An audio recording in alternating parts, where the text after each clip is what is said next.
What's going on, YouTubers? We've got another knife video for you today. We're looking at a new company out of China that is making their own designs called Rike Knives. Right now you can only purchase them on AliExpress. This knife's called the Pupa, P-U-P-A. Also though, kind of confusing is you can buy the same exact knife off one called the Bama knife, and it's about $100 less. So that's what, this is a guest blade in for a guest appearance from my buddy, and that's where he got it. He's like, it looks like exactly the same knife, so why would I spend more money? And I said, right on, buddy. So thought it'd be interesting to do a video on it. It's a good looking piece if you look at it. It's for titanium handles, 4C is what it's called, titanium. It's a little lower grade titanium than your typical 6.4 LAV or LV titanium that you found on most ZTs, you know, customs, mid-techs, Riates, Kaiser. They all use the higher titanium. So it's a little bit less expensive, but you know, we're gonna take this knife apart, see how well it's built, see how well it comes back together. It was a little gritty out of the box, flipping wise, so I think once we clean it up, we'll, you know, be able to see. But my overall impressions of the knife are pretty positive, so we'll get more into it here in a second. Stay tuned. Been to this assembly knife. Let's get some measurements and specs from you, because these are pretty hard to get, typically in millimeters and such. So your handle length is about 4.5 inches. Your blade length is about 3.5 inches. Cutting edge is closer to 3 inches though, because you got this choil right here. So thickness across the handle is pretty thin, less than 1/2 inch across the handle, and your overall length is shy of 8 inches, about almost 7.75 inches. Weight, I do think this will be a little bit lighter weight because it doesn't use as good a titanium, even though it's a full tie frame lock.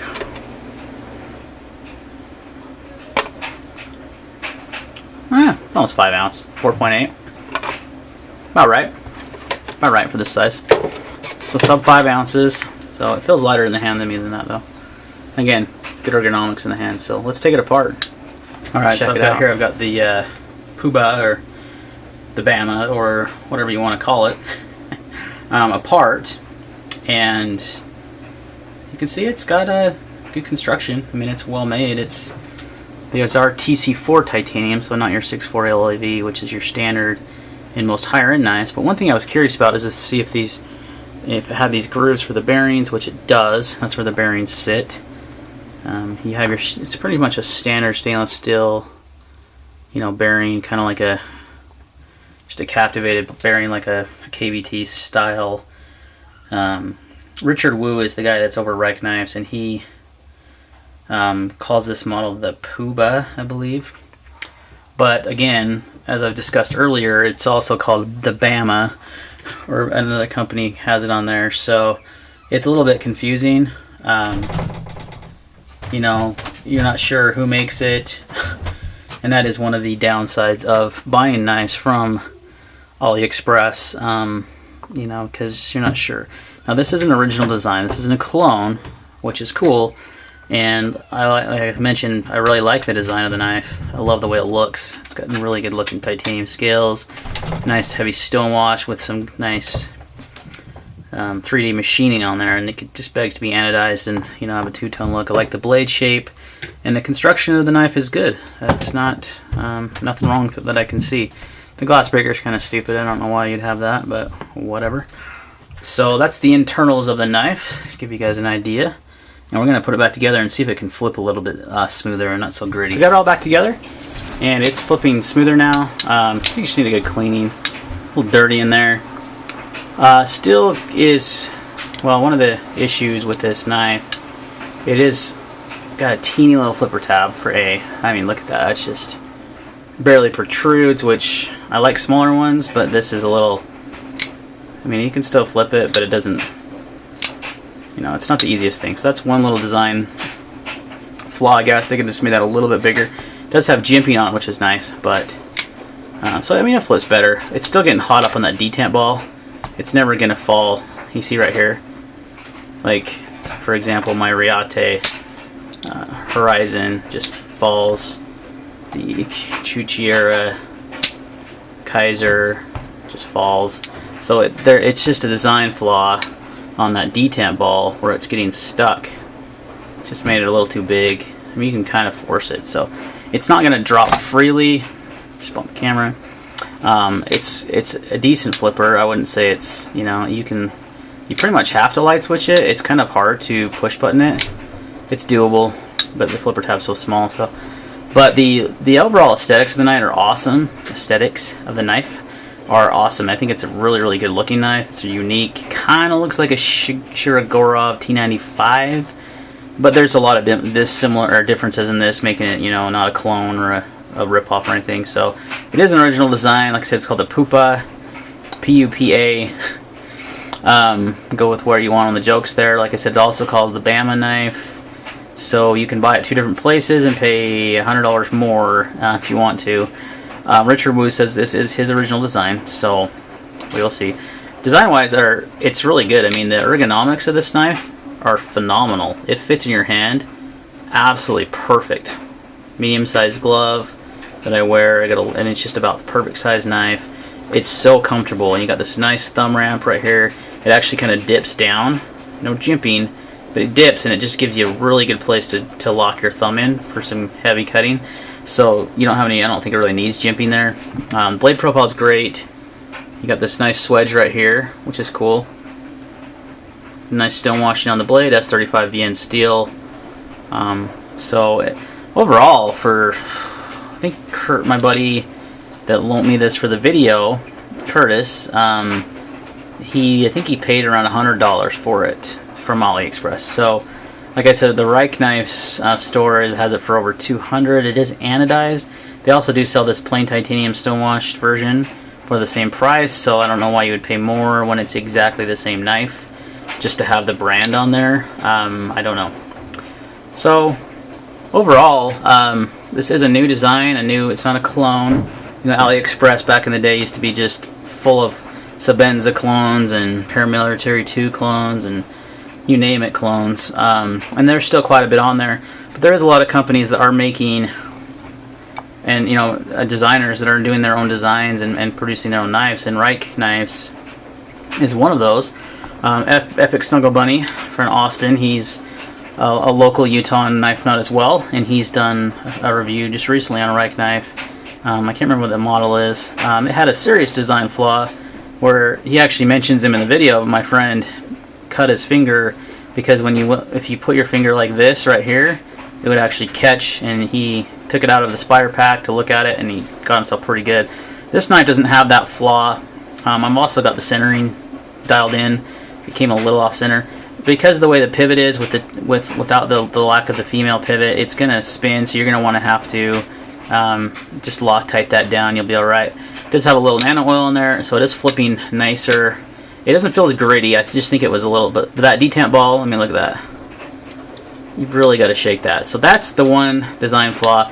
But heck, even in the new this is a Horizon B, but the Horizon D has the same kind of issue with their new model. So I don't know if they got a little overzealous. This isn't a ceramic detent like on the Horizon though. But overall, I mean, for the price, $100, S35 VN titanium. Again, TC4 titanium, not a high grade titanium. But it still feels quality. It doesn't feel chintzy. It's got a nice sculpted titanium clip. The hard decorative hardware, which is nice, and it does take a Torx, which isn't proprietary. Some of the early Kaiser models, like this one, had those proprietary pivots, which is a royal pain. So they've kind of changed that. I mean, starting with their newer knives and these Cucchiera collaborations, they have a regular pivot, which is a good improvement. So there is a lot of interesting stuff coming out of mainland China these days. I don't know if it was mainland, I shouldn't have said that. Coming out of China in general for knives. Interesting new designs. Some of them executed pretty well. Some of them have a little ways to go. But I think Richard's Designs, Rike Knives, has some potential to put out some pretty good stuff. He was getting some flack for having, like, one of the knives had a full-on hinder clip on it. One of them had Microtech hardware, but he's listening to feedback and making some changes. So, but this is, I think this is a cool looking knife. If you don't, you know, it got to him pretty quickly. He didn't have any problems with AliExpress shipping. I've had some issues getting stuff shipped from China with other products, a watch and a pair of Bluetooth headphones, and I still haven't got I haven't got either of them. The watch ended up getting refunded. So it's kind of, but AliExpress seems to be pretty good. They've got like a 30-day buyer's protection where you actually, they hold the money until you've actually received the item, which I think is smart. So, you know, because sometimes shipping from China can be interesting to say the least. So there's a lot of things going on in China these days with new designers. You've got high-end production knives like Rike and Kaiser, you know, making a name for themselves, putting a good, I mean, this Chuchiera Scully is awesome. The flashbang I reviewed on this channel was awesome. This Kaiser is about $100. Got this in a trade recently. I'll probably do a video on this as well, and it's on washers, but it flips awesome. It's got titanium liners, $100. So a lot of good stuff coming out of there. It's no longer, you know, your import Kershaws, import Spydercos, CRKTs, you know, stuff like that that's only coming out of China. You've actually got some pretty high-end knives using some nice materials. I mean, a knife like this, if it used 6.4 LAV, I hope I'm saying that right, titanium, it would definitely cost more. But do we really need that higher grade of titanium? I don't know. We want it, but this feels really solid. I mean, it's got good build construction. You saw the internals. There wasn't like random, you know, machining marks. You've got nice chamfering here on the titanium. A lot of contouring going along, which is, you know, something you don't see on a lot of mid or lower end, you know, around the $100 price range. You don't typically see that kind of detail work, and you've got that here. So if this knife was made in the States, it would easily cost $250, $300, no problem, and it would fetch that price easily. If it was made with a little bit better titanium grade, and the steel's great. I mean, this S35 is on everything these days, so just a good looking knife. It's up to you guys if you feel like ordering from that website and taking a chance. I think it's a cool knife. I like the design. The ergonomics are great. It would be a great user knife. Something you wanted to beat on, didn't mind, you know, something happening to it. It would be great for that. So, I don't know, guys. Let me know what you think. I wanted to do some comparisons here, like I mentioned, to some other well-known brands now that are still pretty relatively new on the market. The Horizon, the Riate, and the Kaisers. Just to kind of show you how they kind of compare. These all use 6.4 LAV titanium, so they're gonna, you know, be a little bit more expensive knives. But when these Horizons came out, they were sub $200. I think I paid $160 for this one. This I've got for $100, which is a steal and a half. These used to go for about $2 on Blade HQ brand new. Like I said, this one's $100. So this one may be overpriced when you can consider you can get these with the higher grade titanium. These all have the same steel. Every knife on this table right now have the same steel, and yet this one's, you know, readily available from U.S. Dealers.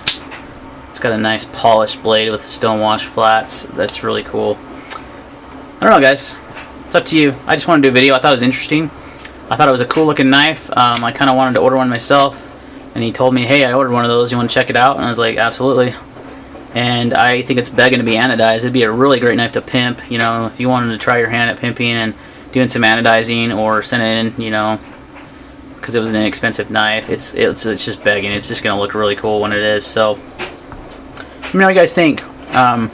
You know me, I'm a big proponent of buying USA made, but at the same time, I do have a lot of import models from Kershaw that I reviewed at Spyderco, so there is definitely some good knives to be had. And it's just, I think it's interesting how the knife industry has turned.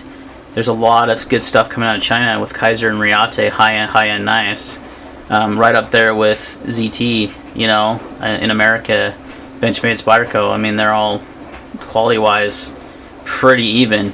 Obviously, the biggest thing for me, and I will always harp on this, is the value prospect is high with these knives, minus the warranty. What are you going to do when you need something fixed. What are you going to do? You're going to have to pay to ship it to China. Who knows if you ever even see your knife again. With a US made ZT, Benchmade, or even not even US made, but even the Taiwanese made Spydercos, you're still going to get that warranty here in the US. So that's something to really consider when you're looking at these guys. I don't think Kaiser has any sort of, I know they're active on the forums, and I don't know if they have any sort of place to send them in the US though. I know David from Rayate is very active as well on Instagram and the forums. But again, I don't know, you're still going to have to ship it back there. So that's just one thing to take into consideration. So, alright guys, thanks for watching the video. Any questions or comments on this one, leave them down below. We'll see you on the next one.